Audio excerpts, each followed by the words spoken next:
This is an introduction to coding with Candle for neural networks. The author has a GitHub repository called Candle_blogs. Today, I will be exploring the Rust code for a basic neural network in this folder. I will need the main.rs file and the dataset in Json format. I have renamed the Rust source file and placed the dataset file in a folder named data. Before diving into the new project, I will quickly wrap up my last project involving my first fully connected neural network. I have made 2 new versions of the neural network, with the first version separating the training code into a separate function. The model creation and dataset loading remain the same as before. The train function streamlines the main function.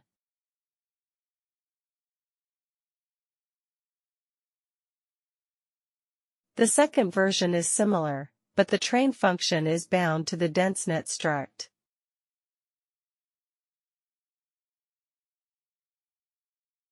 I have already uploaded this project to my GitHub repository.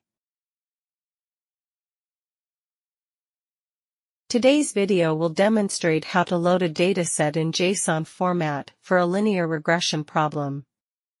The dataset contains 8 attributes: median income, median house age, average number of rooms, average number of bedrooms, block population, average house occupancy, latitude, and longitude. These attributes are used to predict house prices. To begin, we need the Candle core and Candle NN crates. These are not necessary if we implicitly declare variables of type file or type buffreader. We require a struct to store the dataset. The main function performs 4 subtasks: 1. Read the dataset, 2. Create a model, 3. Train the model, and 4. Evaluate the model.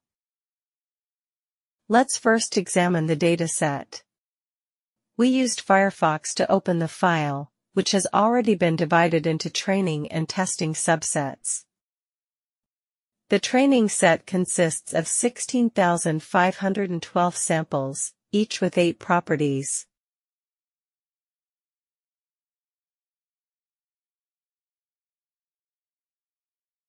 The targets of the training samples are floating values. Now we understand why we defined a struct called data. Let's examine the raw data. The Json file appears to be quite straightforward, consisting of strings, numbers, square brackets, curly braces, commas, and colons.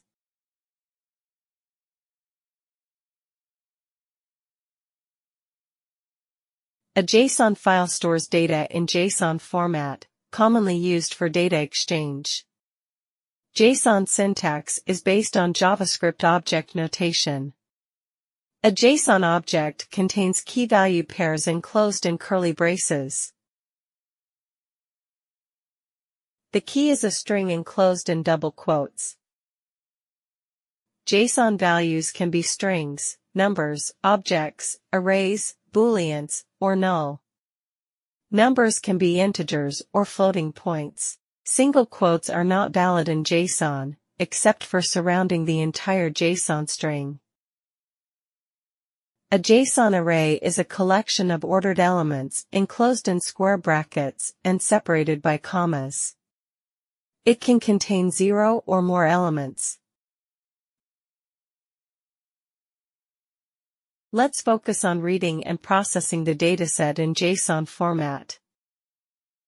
Serialization and deserialization are key processes for converting data between different formats. Serialization converts an object into a byte stream for storage or transmission, while deserialization reconstructs an object from bytes. In our case, we need to convert the JSON dataset into an instance of data. 2 popular crates for this are Surdy and Surdy_JSON. ChatGPT provides clear explanations of the differences between SRT and SRT_JSON. SRT provides key traits serialize and deserialize without specific format implementations. SRT_JSON, built on SRT, is used for working with JSON data.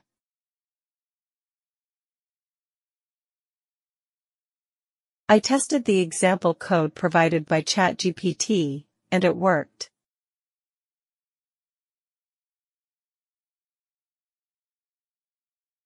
What is BuffReader? According to the documentation, the BuffReader adds buffering to any reader to make file reading more efficient. ChatGPT explains that BuffReader improves file reading efficiency by reducing the frequency of system calls through buffering, enabling batch reads from the underlying file into memory, providing optimized methods for common patterns like line-by-line reading. The FromReader function deserializes an instance of typed data from bytes of JSON text. After obtaining the number of training and testing samples and the input size, the two-dimensional vectors are flattened and collected into 1D vectors. This conversion is necessary to convert the vectors into candle tensors. I will quickly go through the other steps, including creating, training, and testing the model. This is how we created our first model in our previous video. This is the explicit definition of a variable builder. A simple var builder, which is less generic than var builder args, but should cover most common use cases. It follows that we can be explicit like this.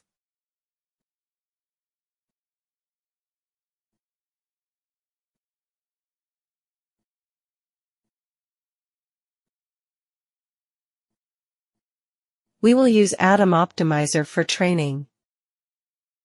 After training, the model will be tested against the testing data.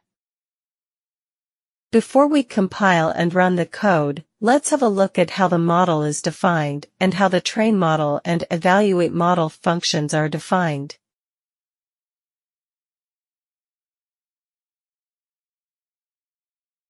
Squeeze creates a new tensor with the specified dimension removed if its size was 1. The neural network, SimpleNN, is built the same way as in the previous video. Finally, I can run the program. Our next example involves image classification using the MNIST dataset in JSON format.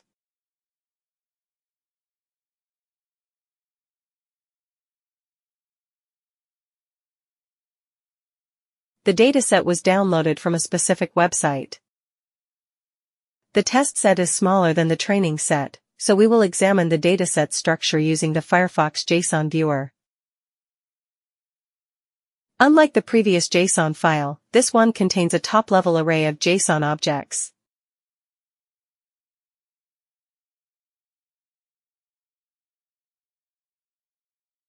Let's review the raw data.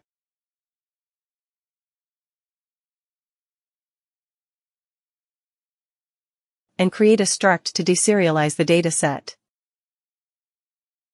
We will load the MNIST JSON file using a function into a vector of NIST samples, and then extract the inputs and labels from this vector. We will also normalize the image data.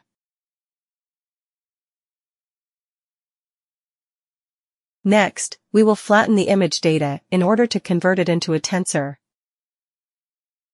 Actually, some lines of code are redundant. We can use extend to flatten the data. In conclusion, if you have a better idea on how to parse the JSON dataset, let me know in the comment section. Another way to load the NIST dataset is from the Candle datasets crate.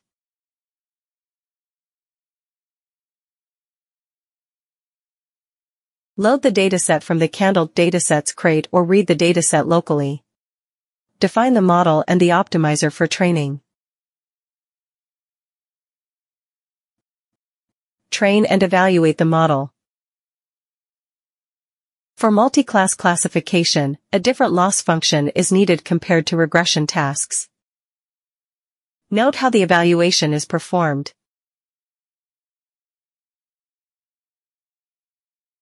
The main function is now cleaner as the training step is encapsulated in a separate function.